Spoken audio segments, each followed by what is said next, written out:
Grande meretriz e a queda da Babilônia. Esse é um dos mais difíceis de todos que a gente já falou, embora a gente falou sobre temas muito sensíveis. A gente já está na quinta aula. E é bom que as crianças perguntam muito. Todo mundo já sabe o que significa Apocalipse, né? Apocalipse significa revelação de... Ninguém aprendeu?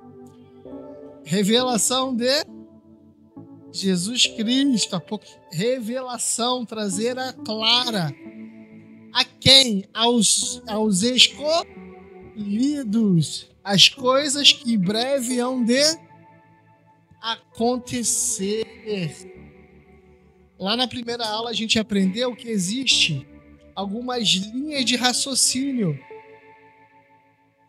Existe uma linha que acredita que tudo que a gente lê sobre Apocalipse é totalmente simbólico, né? Por exemplo, a capa desse estudo, tá vendo a capa? Foi a inteligência artificial que gerou. Até porque não existe... Foi IA que gerou para mim. A mulher sentada em cima da besta. Nós, na terceira aula, aprendemos que existe e vão existir, né, dois tipos de besta. A besta que emerge do mar e a besta que emerge da terra. Uma simboliza um governo, vamos dizer assim, né, econômico, político, e a outra é o governo religioso. Significa que o quê? Que em algum momento as religiões vão ser unificadas, uma só. Exatamente, Marcos, exatamente. E a gente está caminhando para isso, né? Existe uma palavra muito bonitinha chamada ecumenismo. Só que neste tempo aqui, que a gente está lendo, vamos dizer assim, a gente está num período de tribulação. Na última aula eu vou trazer a linha do tempo aqui e a gente vai pegar todas as aulas e botar em figuras que a gente vai ter uma noção. Só que nesse contexto agora de Apocalipse, bota aqui, Esther, Apocalipse 17, nós já passamos o período das taças. Tá vendo que eu deixei as taças aqui? Foram quantas taças que foram lançadas sobre a terra? 7. Olhou o meu papel. A 7ª taça, alguém lembra? Trovão, relâmpago, escuridão. Existe uma cidade que vai se separar em quantos pedaços? 3, a grande cidade. E a grande cidade tem a ver também com isso que a gente vai ler hoje. Na 7ª taça ou no 7º flagelo, o que são esses flagelos? No início do Apocalipse, nós temos a carta das 7 igrejas, isso são as aulas, né? Temos as 7 trombetas, temos os 7 selos que foram abertos também. E aqui a gente já está no período final. O que é o período final? É quando Deus vai derramar a sua ira sobre a terra pela última vez. Aqui a gente já está no final dos tempos. Tanto que depois da última taça, a gente viu que... Aí a Esther vai escrever. Uma batalha vai ser travada no Vale do Megido. Bota Armagedon. Lá em Israel, e eu mostrei na penúltima aula, na penúltima página está lá a página, e geograficamente também está mostrando onde é o Vale do Megido, é ao lado de Haifa, em Israel, e nesse campo, nesse vale, foi lá que Débora também dançou, cantou, nesse lugar, os exércitos da terra vão se unir contra Israel. Deus vai vencer, Jesus vai vencer, porque a Bíblia vai dizer que Jesus, ele mesmo vai descer para batalhar, para lutar essa luta. E a após essa luta, Satanás vai ser preso por 1000 anos, tá bom? E aqui a gente para. Porque na próxima aula a gente vai falar sobre o milênio, tá bom? Então, falando sobre Armagedão, sobre essa luta, a gente para aí. É a última luta que a gente vê na Bíblia? Não. Vai existir mais uma luta. A gente, quando ouve a palavra Armagedão, acha que é a última. Não, ainda vai ter uma depois. É chamada Gog e Magog. E vocês vão entender também. Isso. Gog e Magog. Tá bom? Vamos lá para o estudo? Hoje a gente vai ler bastante. Outra coisa. Existem muitas linhas teológicas com relação ao que a gente vai falar. Como a gente tem falado. Existem visões. Nosso intuito não é, neste momento, não é estabelecer uma visão, mas falar abertamente de todas as visões, ou das mais comuns, né? Porque existem visões que são aí muito, vamos dizer assim, apocalípticas, né? Muito difícil de defender, mas a gente vai caminhar ali, pegando um pouquinho de cada visão. O sentido não é te convencer de qual está certo ou qual está errado. O importante é a gente aprender o que vai acontecer, os fatos. Por exemplo, nós aprendemos nas aulas passadas que quando o anticristo, e até vai se levantar, existe uma tríade do mal. Vocês sabem o que é tríade? Vocês que gostam de música. Ó, tríade, para você fazer um acorde na música, um acorde, você precisa de 3 sons. Não tá porque ele tá dando som de bateria. Peraí. Tá vendo? Isso daqui é um acorde. Isso é uma tríade, porque é a junção de 3 sons, né? Aqui, no caso da música, a gente chama de graus. 1º, 3º e 5º grau. Para você fazer um acorde, você precisa de 3 notas. Nesse caso aqui é uma tríade do mal, porque nós temos aqui o dragão. Bota aí. Dragão. Quem é o dragão? E a gente mostrou nas figuras passadas. Quem é o dragão? Não. Satanás. O dragão que a gente leu lá em Apocalipse 12, ele vai simbolizar Satanás. Existe também o outro. Bota aqui do lado, o anticristo. Quem é o anticristo? O anticristo vai ser aquele poder, a gente acredita que vai ser um homem ou uma mulher, mas a gente acredita que vai ser homem, vai se levantar no início da grande tribulação. A gente já aprendeu nas aulas passadas. Inicialmente, ele vai se levantar como um grande líder, um grande poder. Ele vai estabelecer o 3º templo dos judeus em Israel. Ele vai ser recebido pelos judeus como Messias. Como Jesus que não foi recebido, ele vai ser recebido. Ele vai restaurar a paz mundial. Então subsentende que nesse tempo, nesse momento que ele aparecer, o mundo vai estar em caos, tanto econômico quanto social e religioso também. Então ele vai unificar as moedas, vai unificar os governos e também vai unificar a adoração. A adoração não vai ser cada um faz a sua, não. Vai ser somente uma. Então vai ser esse cara que nos 3 primeiros anos e meio vai estabelecer uma falsa paz. Mas após os 3 anos e meio ele vai se revelar. Então nós temos aqui o dragão, o anticristo, e do lado nós temos o falso profeta. Bota aí. Que a Bíblia também chama de falso profeta.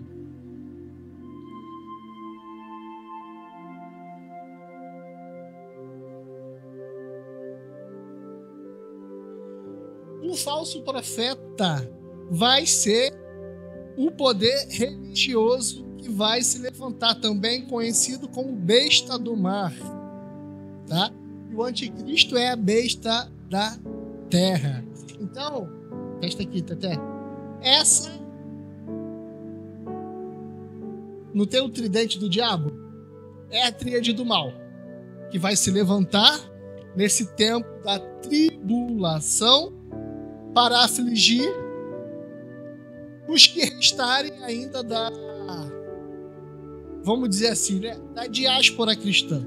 Nós não sabemos exatamente se nós cristãos, nós que somos servos de Deus, se vamos ser arrebatados antes de tudo isso, no meio de tudo isso, ou seja, no final dos 3 anos e meio, ou no final dos 7 anos, né? No final, vamos dizer assim, do reino do anticristo.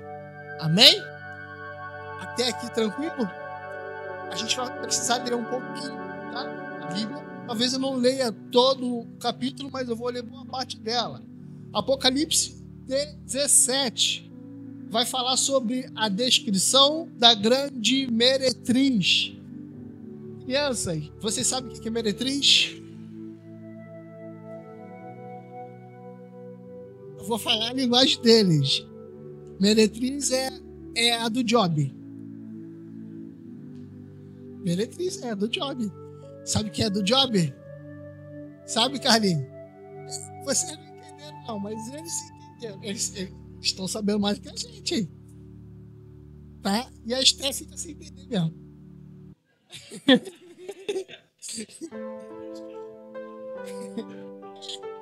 Tem coisa que não dá pra entender, filha. Daqui uns anos você vai entender. Mas os meninos já sabem. Vocês ouvirem falar meretriz, é a mesma coisa do que prostituta, menina do Job.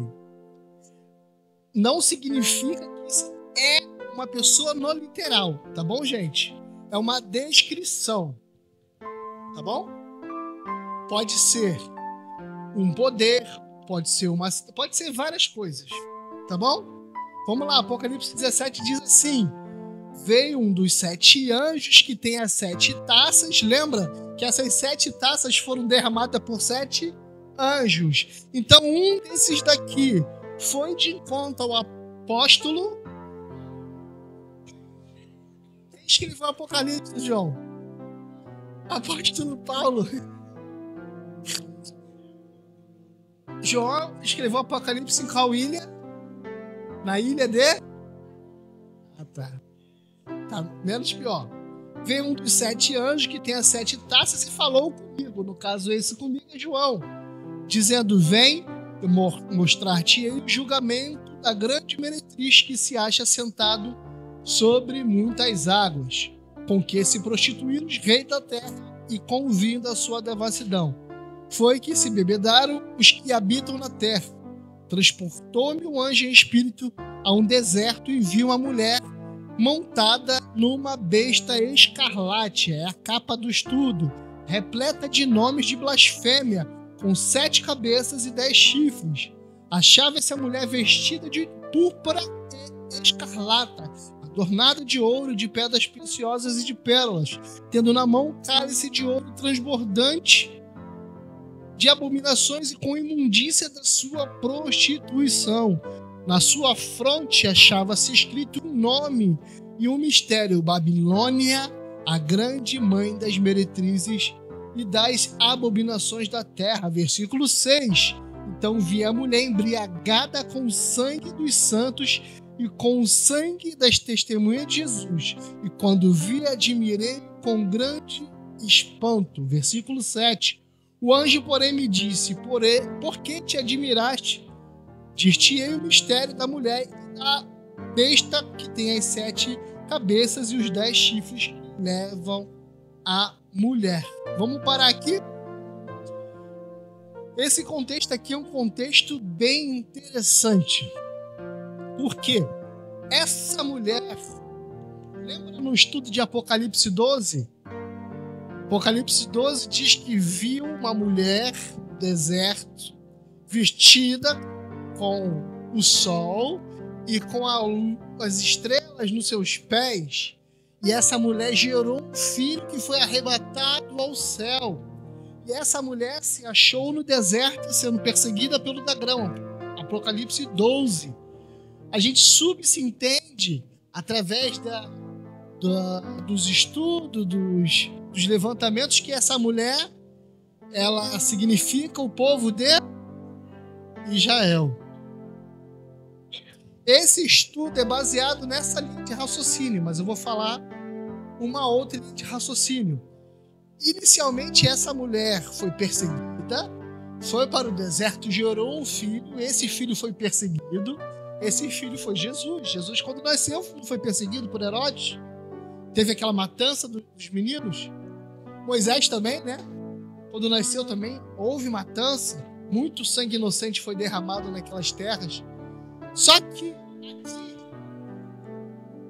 não está mostrando essa mulher bonita, adornada com linho, com glória. Agora essa mulher, e a gente subentende que é a mesma mulher por conta das suas vestiduras e também porque lá no final desse capítulo, do capítulo 18, nós vamos ver que, vamos voltar para cá,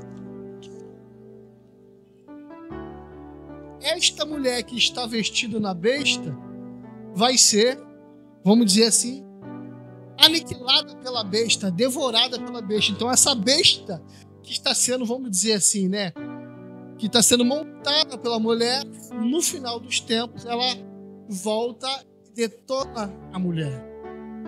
Então, uma linha de raciocínio, seguindo a linha de raciocínio de Apocalipse 12, seguindo o entendimento que Israel era essa mulher, seguindo esse entendimento que essa mulher foi perseguida, Israel foi perseguido. Lá no capítulo 12, a gente vai ver lá no finalzinho que o dragão agora não somente vai perseguir a mulher, mas também vai perseguir aqueles que professam a mesma fé que a mulher, aqueles que servem também a Jesus. Então, o dragão, que é Satanás, ele vai perseguir não somente Israel, não somente os judeus, e como até os dias de hoje. E agora, até os dias de hoje, o dragão persegue aos cristãos. Então, nós somos os dissidentes dessa mulher. Nós somos os dissidentes de Israel. Nós somos o que a palavra de Deus chama de hoje gentios. A palavra de Deus vai dizer em Isaías que ele veio para os seus, mas os seus não os receberam. Então, lembra daquela parábola? O rei fez um grande banquete, chamou os seus convidados e os convidados simplesmente não foram no banquete. Então o rei falou assim: já que os meus convidados não quiseram vir, quiseram fazer qualquer coisa, quiseram viver as suas vidas, agora sai, falando para os anjos, né, para os súditos, vão pelos cantos e chamai a todos. Então nós entendemos que essa é a grande comissão. Deus nos comissionou ir por todo, pregar o evangelho e chamar a todos para as bodas do Cordeiro. Mas nesse momento, essa mulher que outrora era perseguida pelo dragão, perseguida pela besta, agora a gente vê uma outra situação. A mulher montada na besta. Podemos entender que a mulher que já essa é uma linha de raciocínio. Lá no final dos tempos, comandará, promulgará a prostituição, a matança, tudo que a gente imagina de ruim. Ela estará junto nisso.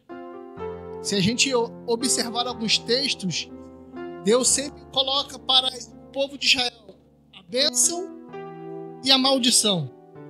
Se Israel obedecesse, e a gente vê isso na linha cronológica de Israel, Israel iniciou um povo forte, depois se dividiu em reino do norte e reino do sul, um virou pagão, outro ficou ainda pequeno, mas firme. Só que o reino do norte continuou com seus maus costumes, continuou adorando a outros deuses, até ser aniquilado por total.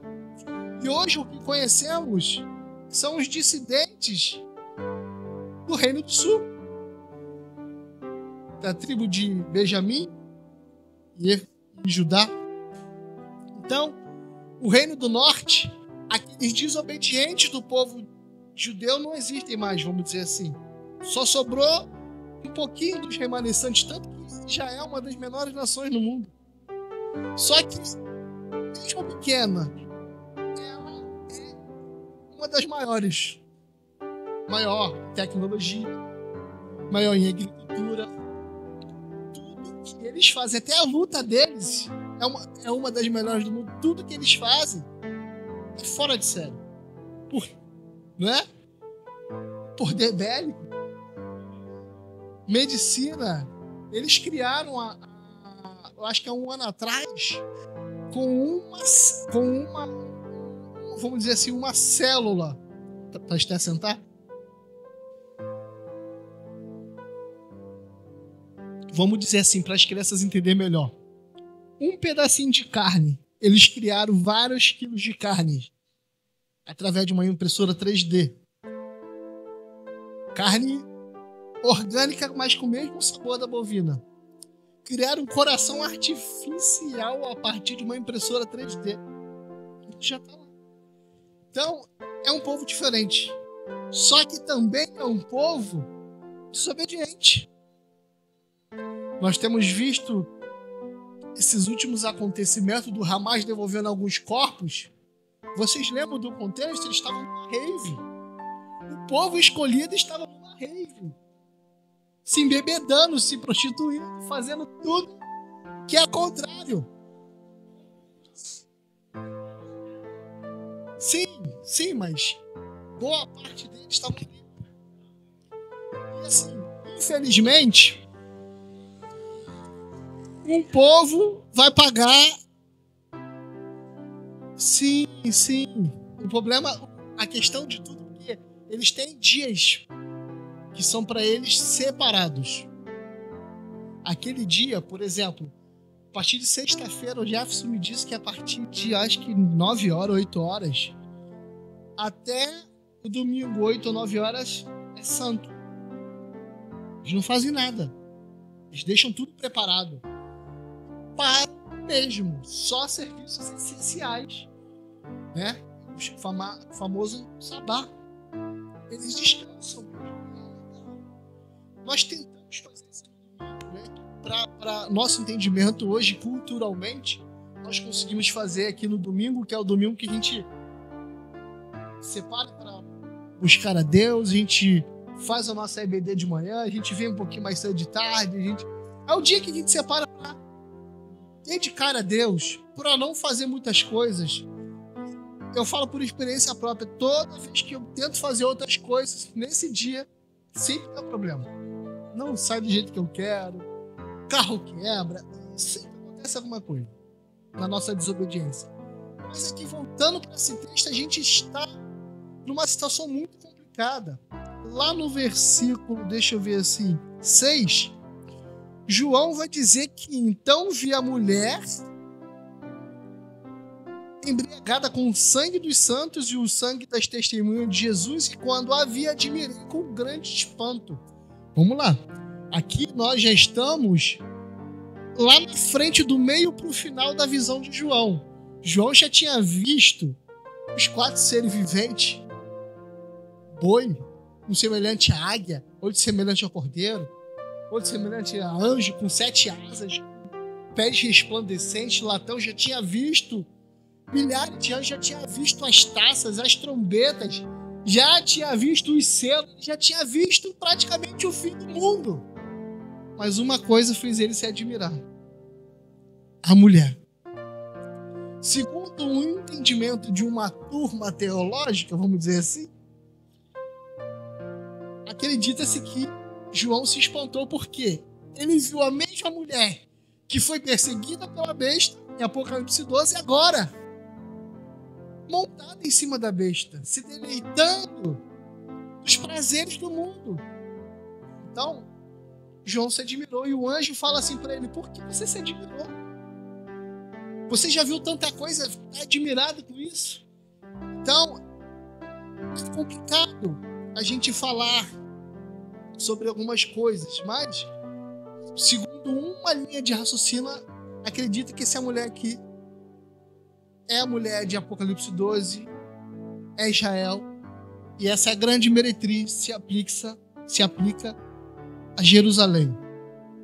Jerusalém que hoje está dividida em 3: cristãos, judeus e muçulmanos, não é?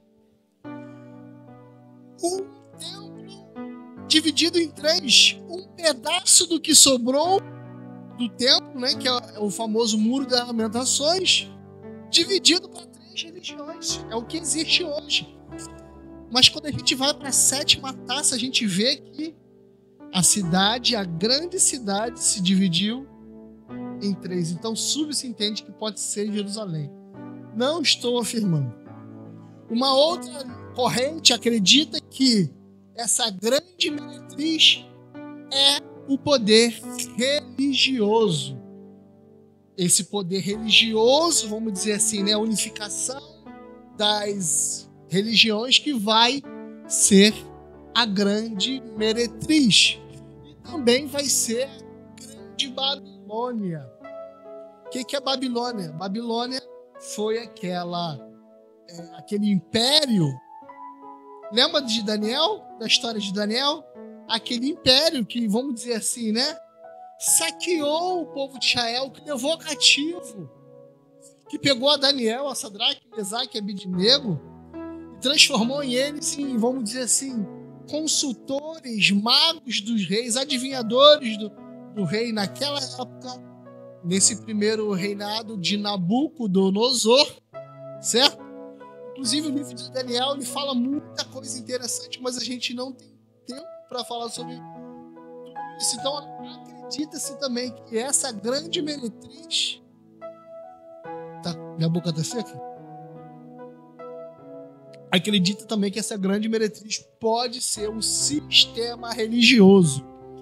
O sistema religioso do final dos tempos, o sistema religioso lá do final, vai ser um sistema iníquo, prostituto, que vai fazer os homens, as pessoas daquela época, aceitarem a marca da besta, que vai ser aonde?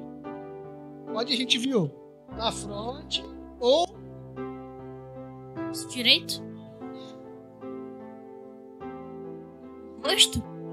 A fronte, que a Bíblia diz, né? Que a gente entende como rosto. E qual é o número da besta? 666. Então, aqui a gente está numa situação muito complicada. Vamos passar para a página 3. Que na conclusão eu falo mais um pouquinho sobre o que a gente não leu aqui. Quem é a grande meretriz? Versículo 4. Achava-se a mulher vestida de púrpura e de escarlata, adornada de ouro, de pedras preciosas e de pérolas, tendo na mão cálice de ouro transbordante das abominações e com as imundícias da sua prostituição. Na sua fronte achavam escrito o nome: Babilônia, a grande mãe das meretrizes e abominações da terra. E via a mulher embriagada com o sangue dos santos e com o sangue das testemunhas de Jesus. A mulher que viste, no verso 18 do capítulo 17, vai dizer: a mulher que viste é a grande cidade que domina sobre os reis da terra. Nesse último versículo do capítulo 17, temos uma revelação de que essa meretriz, de que essa prostituta é uma cidade específica. Veja, ela não é qualquer cidade, ela é chamada de Big City, a grande cidade. Lá em Apocalipse 11, também, olha aqui, ó. Ainda bem que a gente deixou aqui, né? Abre aqui, Esther. Lá em Apocalipse 11, 8, a gente estudou sobre as 2 testemunhas. E essas 2 testemunhas vão ter o seu cadáver morto estirado na praça da grande cidade, que espiritualmente se chama Sodoma e Egito, onde também o seu Senhor foi crucificado. Então vamos lá. Quem são essas duas testemunhas? Vocês lembram? São aqueles dois homens de Deus que foram enviados para o tempo do anticristo e que eles vão profetizar, soltar fogo pela boca, destruir as pessoas por 3 anos e meio. E ao fim do seu ministério profético de 3 anos e meio, eles vão ser mortos. Aonde? Na grande cidade, que se chama Sodoma e Egito, onde também o seu Senhor foi crucificado. Então, por isso que existe essa linha teológica que entende que essa meretriz, que essa grande cidade, que essa Babilônia, seja Jerusalém. Faz sentido? Só que a outra corrente também que defende que é um sistema religioso também faz sentido. Ou pode se referir a Jerusalém como cidade, porque infelizmente, se você for em Jerusalém hoje, se você for em Israel hoje, você vai encontrar de tudo. Um dos meus melhores amigos se mudou para lá, ficou uns 15 anos lá. O pai dele, o meu pastor, né? Pastor que me incentivou na música, que me discipulou. Hoje não temos muito contato, mas tem contato com o filho dele, pastor Luiz César. Até hoje ele mora em Israel. E eu converso com esse meu amigo, ele fala: em Israel, em Jerusalém, você encontra de tudo.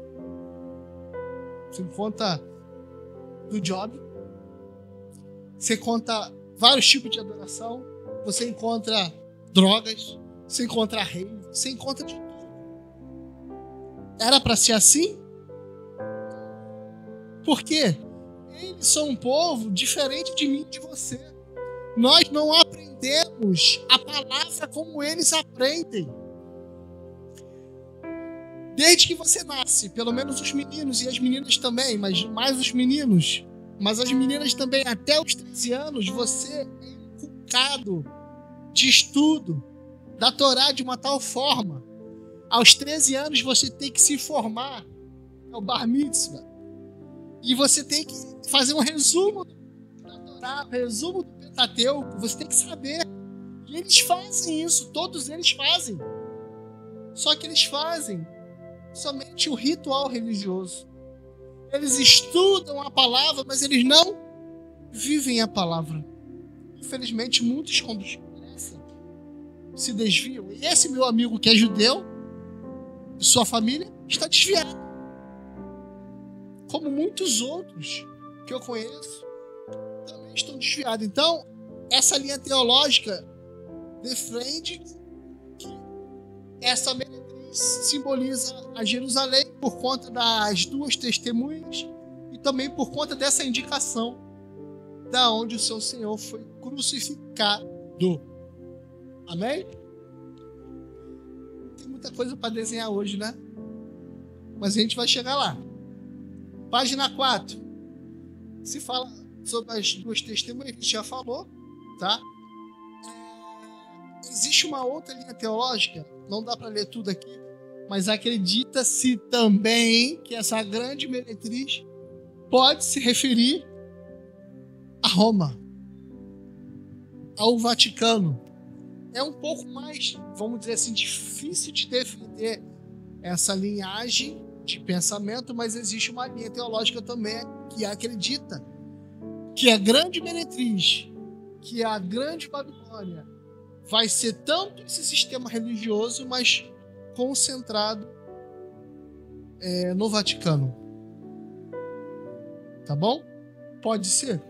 Também pode ser. Não dá para a gente bater o martelo, porque muita coisa ainda vai acontecer. Página 6. Por esse motivo, Jerusalém também é comparada com a grande Babilônia, que é a mãe de todas as religiões existentes no mundo. A Babilônia, gente, para quem não sabe, foi o berço de toda a confusão religiosa que a gente conhece. Eu acho que está na página 5 ou 6. De lá que nasceu a Torre de Babel. os homens quiseram crescer e subir e alcançar os céus, eles quiseram ser maiores que Deus. Eles não quiseram somente chegar no alto, não, eles quiseram ser maiores que Deus. Por isso que Deus desceu, confundiu os homens, dividiu as línguas e eles se dissiparam. Mas de lá, de Babel, nasceu um império, que é o Império Babilônico. E esse império foi um império poderosíssimo. Desse império surgiu milhares de religiões, milhares de adorações, milhares de deuses. Tanto que quando Daniel revela o sonho de Nabucodonosor, Nabucodonosor fala assim: olha, Daniel adivinhou o sonho, adivinhou uma visão que ninguém soube explicar, que nenhum feiticeiro, que nenhum mago. Redigiu um decreto: desde agora só deve se adorar ao Deus de Daniel. Porque existiam vários deuses, eles prestavam culto para os vários deuses. De Babel, de Babilônia, aconteceu uma confusão religiosa. Então essa confusão religiosa, nesses tempos de grande tribulação, eles vão, vamos dizer assim, é como se associar. Existe até uma linha teológica que acredita que a Babilônia pode retornar, que eles podem voltar a trazer os costumes, mas também é um pouco difícil. Mas a Bíblia compara o último governo, o último sistema religioso, vamos dizer assim como a última igreja, Laodiceia, a um sistema caído. Laodiceia era uma igreja que achava que estava bem, mas estava mal. Achava que estava vestida, mas estava nu. Tinha dinheiro, tinha posses, mas a Bíblia vai dizer que ela era pobre, cega e nu. E que precisava se arrepender. Então, aqui, a gente aprende que todo sistema de idolatria deve se originar na Babilônia. Então, quando a gente vê Babilônia na Bíblia, tem aqui a foto, só para não ficar sem fazer nada. Aqui tem. Essa vai ser, vamos dizer assim, a Babilônia, mas não vai ser uma Babilônia comum.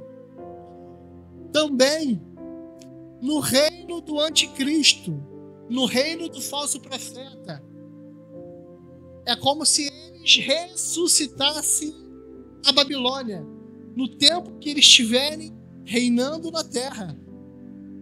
O seu reino, o seu reinado vai ser conhecido como reinado babilônico. E o reinado babilônico é um reinado muito confuso, muito complicado, cheio de trevas. Vamos partir para a 6ª página. A mulher montada sobre a besta transportou-me um anjo em espírito a um deserto e vi a mulher montado sobre a besta, repleta de nomes de blasfêmia. Não sei se você notou que a prostituta está montada no animal e não o animal sobre ela. Ou seja, a besta não está mandando na mulher, a mulher que está mandando na besta. Ou seja, como se Israel ou Jerusalém, eles que estão, vamos dizer assim, coordenando os tempos da tribulação, o governo da tribulação. E a gente entende perfeitamente isso porque o 3º templo vai ser restaurado. O anticristo vai governar e vai ser o Messias. Então, embora seja um pouco difícil de entender, isso, vai existir uma espécie de junção de religião com economia e política. Nos países islã, não é assim? Você não pode chegar lá e querer abrir uma igreja. Não existe liberdade religiosa. Só existe a verdade deles. E o que eles fazem nos outros países, assim, os mais radicais, tá, gente? Tô falando, sem generalizar que existem homens que acreditam, né? E são pacíficos, mas os mais radicais acreditam que tem que ser imposto a todo mundo. Então pode-se ser que lá no final essa única religião seja o Islã. Que não seja o ecumenismo também. Tá bom? Mas isso a gente não sabe. Nesse caso, a meretriz ou a prostituta que está dominando, exercendo fascínio, dominando pela cobiça. Ela exerce o fascínio sobre os reis da terra para possuí-la. Veja que a bola da vez é besta. Besta, falso profeta ou anticristo que foi dominado por ela. E esse também será o último governante ímpio a possuir Jerusalém, pois Cristo vai destruí-lo com a manifestação da sua vida, que a gente já viu em Apocalipse 15. Então será de fato revelado o iníquo a quem o Senhor Jesus matará com o sopro da sua boca. Se não me engano, isso daqui é Ezequiel.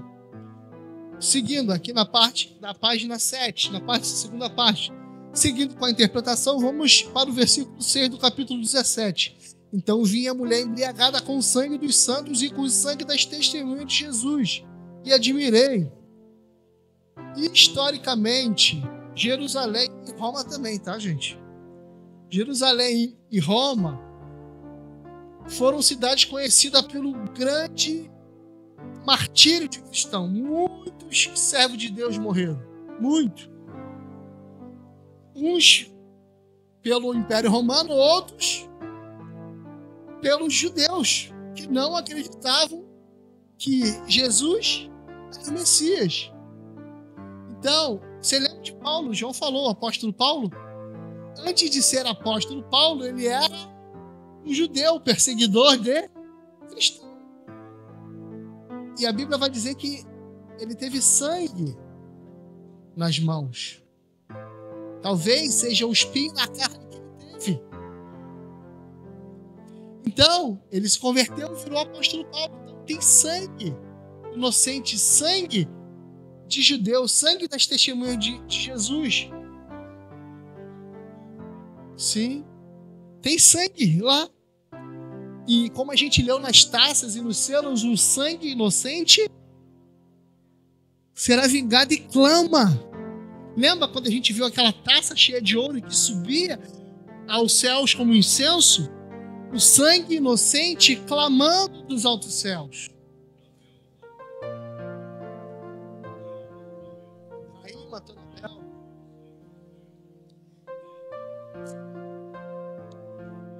Lucas 13, 31 ao 35, lá no finalzinho aqui, ó, diz assim: Jerusalém, Jerusalém, que mata os profetas e apedreja os que a ti são enviados. Talvez mais uma evidência que essa grande meretriz é Jerusalém. Muito triste isso, né? Vamos lá, Apocalipse 18, página 8, queda da Babilônia. Versículo 1 do capítulo 18. Depois dessas coisas, desceu do céu outro anjo, que tinha grande autoridade, e a terra se iluminou com a sua glória. Então exclamou com potente voz, dizendo: Caiu, caiu a grande Babilônia, e se tornou morada de anjos, covil de todas as espécies de espírito imundo, e o esconderijo de todo gênero de ave imundo e detestável, pois todas as nações têm bebido o vinho do furor da sua prostituição, e com ela se prostituíram os reis da terra. Também os mercadores da terra se enriqueceram às custas das suas luxúrias, e por aí vai. Nesse texto aqui na parte de baixo, alguns estudiosos acreditam que o reino da Babilônia irá ressurgir no final dos tempos, outros acreditam que esse significado espiritual pode se referir à própria Jerusalém, que abandonou o seu Criador para se embebedar nas suas idolatrias e prostituições. Só lembrando que quando a palavra de Deus fala sobre prostituição, gente, não é no literal. A Bíblia vai comparar Israel, povo de Deus, como a noiva. E Jesus é o noivo. Quem pode casar com a noiva? O noivo. Quem pode tocar na noiva? O noivo. Não é qualquer um que pode sair tocando na noiva. Só que aqui, nesse contexto, nós vimos que a noiva se entrelaçou com outros, vamos dizer assim, né, com outros homens. A nação de Israel, e a gente já viu isso em vários textos, em muitos momentos, quando eles conquistavam uma nação, eles também atribuíam, agarravam, vamos dizer assim, né? Subtraíam os deuses das nações para eles, porque eles acreditavam que os deuses das nações poderiam fazer alguma coisa. Lembra de Raquel, que roubou os ídolos de sua casa e levou consigo depois de casada? Tinha o costume de usar uma planta medicinal que era conhecido como, para bruxaria, uma tal de mandrágora. Já ouviram falar? Era um costume pagão, mas ela trouxe para dentro do povo. E a Bíblia vai dizer que seja maldito, anátema, uma pessoa que traz maldição para o povo. A gente já viu diversos, né? Lembra da rebelião de Corá? Também trouxe maldição para o seu povo. Várias outras. Infelizmente, o povo de Israel, o povo de Deus, no decorrer da sua jornada, ele se entrelaçou, ele adorou outros deuses, ele não deu glória a Deus, trazendo para as nossas vidas nos dias de hoje. Quantos cristãos que são as noivas de Cristo não estão se entrelaçando com o mundo, com outros noivos, se deixando ser levado pelas imundícias, pelas idolatrias? Isso também tem acontecido nos dias de hoje com a noiva de Cristo, dos gentios. Página 9, os lamentos dos admiradores da Babilônia. Aí tu já pode botar, até bota tudo aqui no quadro. Era para me vir botando, eu esqueci. Pode botar todos. Apocalipse 18, 9. Ora, chorarão e se lamentarão sobre ela os reis da terra, com que elas se prostituíram. Vieram em luxúria quando virem a fumaceira do seu incêndio. Versículo 11. E sobre ela chorarão e prantearão os mercadores da terra, pois ninguém compra sua mercadoria. Mercadoria de ouro, de prata, de pedras preciosas, de pérolas, linho finíssimo, púrpura, seda, escarlate, madeira, todo objeto de marfim, qualidade de madeira, bronze, frutos, tem tanta coisa aqui. 18. Então, vendo a fumaceira do seu incêndio, gritavam: que cidades se comparam à grande cidade?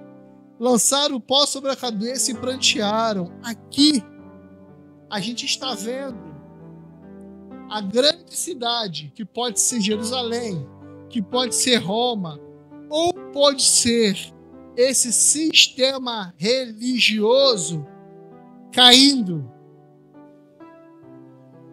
E aqui é o final dele. Isso daqui mostra o reino do anticristo sendo derribado, caindo, sendo despedaçado. E lá no finalzinho vai falar o seguinte: a ruína de Babilônia é completa e definitiva. Ou seja, esta adoração pagã, esta, vamos dizer assim, mudança de adoração, que a gente vê aqui a mulher sentada na besta, o reino do anticristo, a Babilônia, que vai ser o reino da tríade do mal, tudo isso vai ser derrubado, vai ser destronado. Essa mulher que Essa daqui é ela lá no início, né? Bonitinha. Bota ela aqui em cima, filha.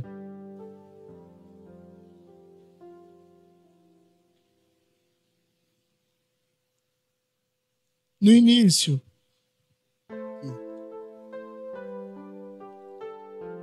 Essa é a reflexão de Apocalipse 12. E aqui já ela dominada. E não somente dominada, mas dominando. Isso é o mais incrível, né? Deve ser por isso que João se admirou, porque a mulher que estava sendo perseguida pelo dragão agora está montada e mandando na besta.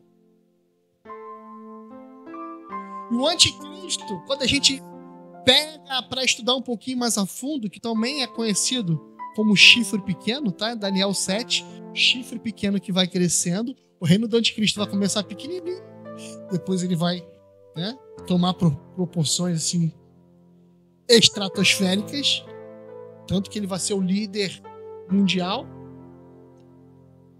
E aqui, tudo isso que a gente está vendo aqui, vai ser o quê? Presta a caneta. Cadê a caneta que estava aí? Vai ser... Faz um X em tudo aí, Esther. Vai ser derribado. Toda a glória do anticristo. Não. Aí pode deixar. Aqui. Toda a glória do anticristo. Toda a sedução que ele vai fazer aos reis da terra. Porque na batalha do Armagedon ele vai reunir os reis da terra, vai seduzir e vai levar eles para lutar contra Israel. Mas vai chegar um momento que vai ser o contrário, que Israel vai estar junto com eles. Olha, o negócio é meio louco de entender.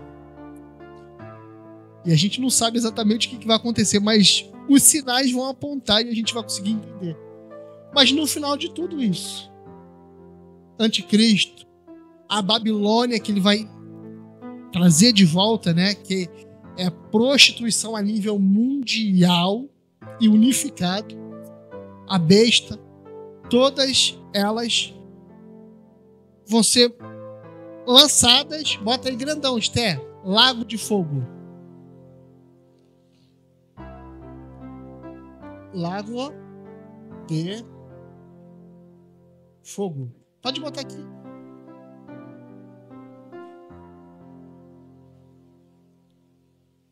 O reino do anticristo não vai durar muito.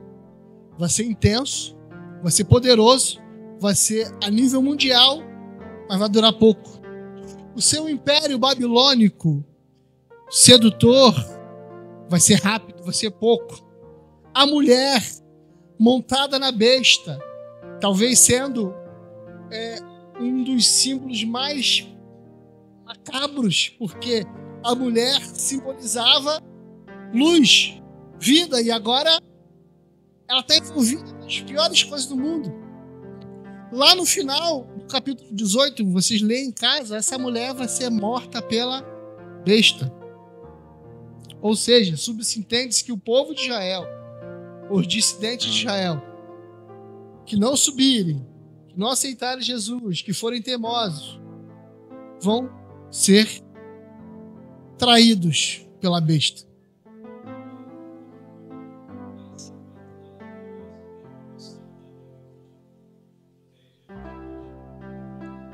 Sim. A sétima taça. A gente não leu a sétima taça? A sétima taça, fogo, trovões, relâmpagos, terremoto a nível mundial. Ele vai fazer o trono da besta em trevas tenebroso. Ele vai acabar com essa Babilônia. Vai pegar o anticristo, o falso profeta. Nesse momento aqui, eles vão ser lançados direto no lago de fogo. E o que é o lago de fogo? Lago de fogo não é um inferno, é a segunda morte, é pior do que o inferno. Nesse contexto aqui, porque a gente já leu isso, Satanás, o dragão, vai ser preso. Vai ser preso, e a Bíblia vai dizer, preso por 1000 anos, na próxima aula, que vai falar sobre milênio. Ele vai ser preso por 1000 anos, certo? após ele ser preso por 1000 anos, o 7º selo destruir mar, o mar não vai existir mais. E as ilhas vão existir? Os montes. Inclusive, na aula passada eu fiz todo mundo olhar pro monte ali, tava de dia ainda, né? O 7º selo, a 7ª taça da ira de Deus, o 7º flagelo, vai mudar a geografia terrena. A terra vai mudar tanto que em Apocalipse 20, ele vai dizer, e aí que eu fui entender, eis que vi novos céus e nova terra, e o mar já não existe. Então, quando o trono da besta, quando a Babilônia, quando o anticristo forem lançados no lago de fogo, por Jesus, na batalha do Armagedon, Satanás vai ser preso por 1000 anos. E o que vai acontecer nesses 1000 anos?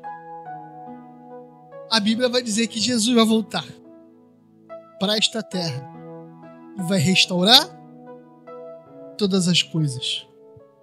Todas as coisas que os selos destruíram, ele vai restaurar. Não me façam perguntas, porque eu não sei. Não sei como é que vai ser. Porque imagina a terra sem mar.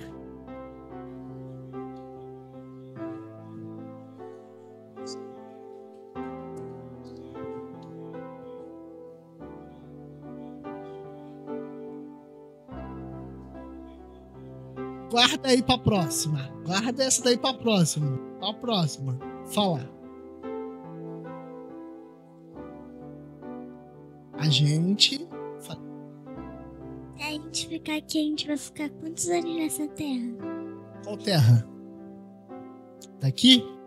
Aqui, vamos dizer assim, é na grande tribulação. Esse período aqui, cadê a caneta? A azul tá aí?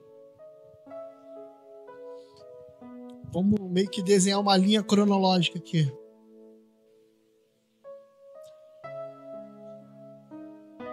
Mais ou menos aqui. O que nós estamos vivendo hoje, a gente chama de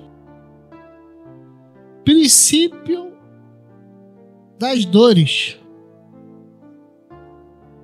A gente não está vivendo ainda porque a gente leu e aprendeu que algumas coisas vão acontecer. Mateus vai falar que o evangelho do reino será pregado em toda a terra e então viria o fim. Então, nós vamos dizer assim, tá? Encurtando, vamos ter 3 anos e meio de início do chifre do anticristo, início do seu reino. Aqui ele já começa...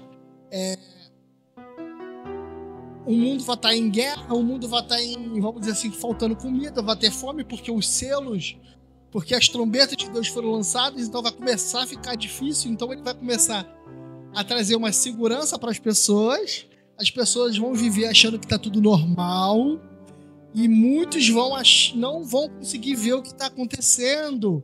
Por quê? Porque não conhecem a palavra, mas nós conhecemos, nós sabemos exatamente o que vai acontecer. Passou-se esses 3 anos e meio de paz, né? Vai começar esses 3 anos e meio de grande tribulação. Essa grande tribulação, fome de uma maneira que nunca se viu, escassez de água de uma maneira que nunca se viu. Você não vai conseguir trabalhar sem receber a marca da besta. Ou seja, você não vai poder comprar nem vender, você não vai poder trabalhar. Então, os remanescentes dissidentes aí, talvez os 144 mil que a gente aprendeu, os 12 mil de cada tribo, ou os 12 mil cristãos que vão ser salvos aí no mundo, que vão dar a sua cabeça aí a tapa, né? Que vão estar vivendo e sofrendo a grande tribulação, mas não vão negar Cristo. Talvez sejam eles que estejam nesse momento aqui. A gente não sabe se a gente vai estar aqui. Pode ser que a gente vá e não veja nada disso.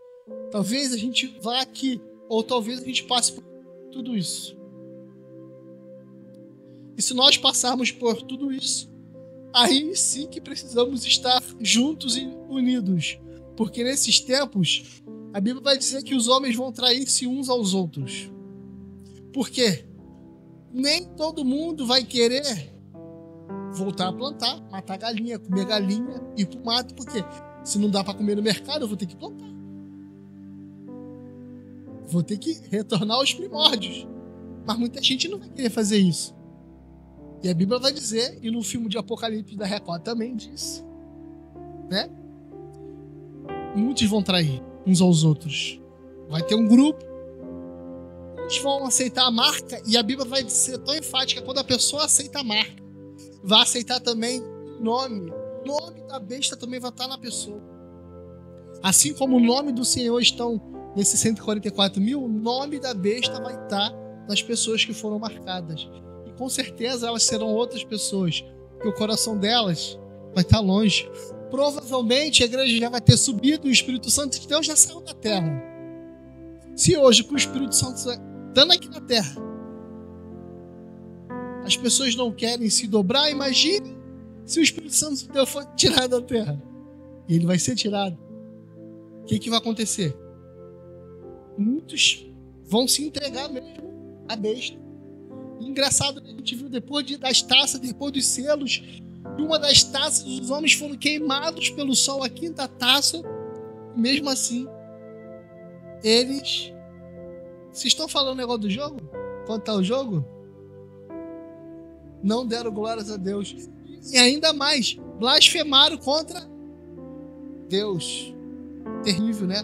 Mas por que a pessoa, no fim do poço, procurando a caverna para se matar, sem água, as fontes das águas vão se tornar em sangue, o mar vai se tornar em sangue, isso antes do mar não existir, né? Mas eles ainda vão ficar teimosos, por quê? Porque o selo da besta é muito profundo. Não vai ter mais volta para aqueles que foram selados. A Bíblia é muito enfática. Se você receber, né? Quem receber vai saber por que está recebendo, não tem mais volta. E quem não receber vai ter que ser errante pelo mundo. Talvez não tenha moradia certa. Talvez tenha que voltar a ser nômade. Mas para quê? Para alcançar a salvação eterna. Tudo isso que nós vimos nas aulas até hoje, essas figuras feias, bestas, as taças, o juízo de Deus, as trombetas, os selos, os flagelos, as cartas às igrejas servem para que nós estejamos ligados quando acontecer. Nós não vamos ser pegos de surpresa. E nas outras aulas passadas, nós conjecturamos alguns nomes de hoje. Não batemos o martelo, porque não temos certeza, mas alguns estudiosos já acreditam que algumas figuras como Trump, como Elon, que já sejam esses anticristos, ou que já estão preparando o caminho. Mas calma, mas eu não estou afirmando, estou falando que estejam preparando o caminho, porque o anticristo, a Bíblia vai dizer que ele saiu, ele era um dos nossos, ou seja, ele saiu do povo de Deus, provavelmente do povo judeu. Entendeu? Fala. Daí a trombeta vai tocar? Então, as trombetas vão tocar nesse interlúdio aqui. Eu vou trazer uma linha do tempo e eu vou mostrar mais ou menos onde elas vão tocar. Só que, ao certo, não sabemos. O que a gente lê cronologicamente em Apocalipse não significa que vai acontecer cronologicamente. A gente não sabe como vai acontecer. A gente só sabe que vai acontecer. Então, se levantar um grande líder, restaurar o terceiro templo, se ele unificar a moeda, unificar as religiões, muitos acreditam que se esse Papa morrer, ele vai ser o último Papa normal. Sabia? Muitos acreditam, por conta de uma profecia católica, que esse vai ser o último Papa que vai reinar sobre a Igreja Católica. Que após ele vai ser um sistema. Fala. Mas quando ele for solto, o diabo vai ser preso por 1000 anos. E depois que ele for solto? A aula que vem. O diabo vai ser preso por 1000 anos. Só vou botar uma pulguinha na orelha de vocês. A gente acredita que seja de fato os 1000 anos. Mas a Bíblia também diz que para o Senhor 1000 anos são como... E um dia são como... Então não sabemos se o milênio vai ser um dia. Ou se vai ser um ano. Sim. Sim.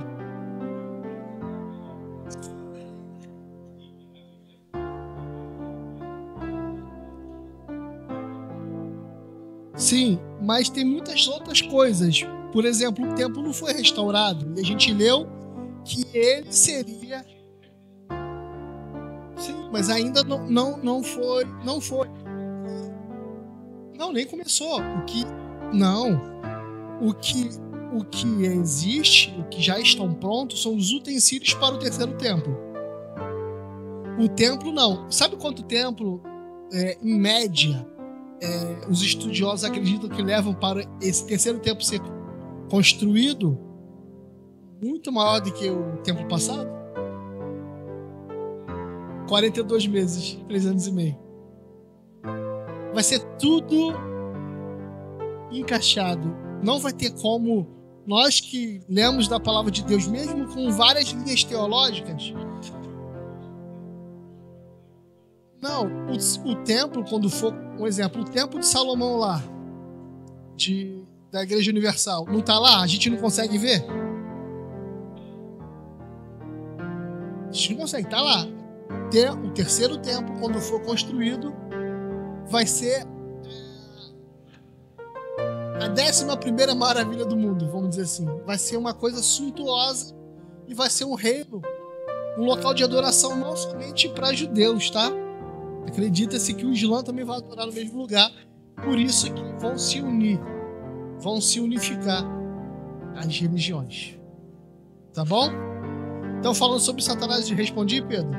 Então, Satanás aqui, depois dessa batalha, Anticristo, falso profeta, lago de fogo, Satanás é preso por 1000 anos. Depois que ele for solto, na próxima aula a gente vai ver que ele vai de novo, igual no Armagedão, sair, reunir as nações, a gente vai ver na Bíblia onde está, para a última batalha, que vai ser a batalha de Gog e Magog, batalha final.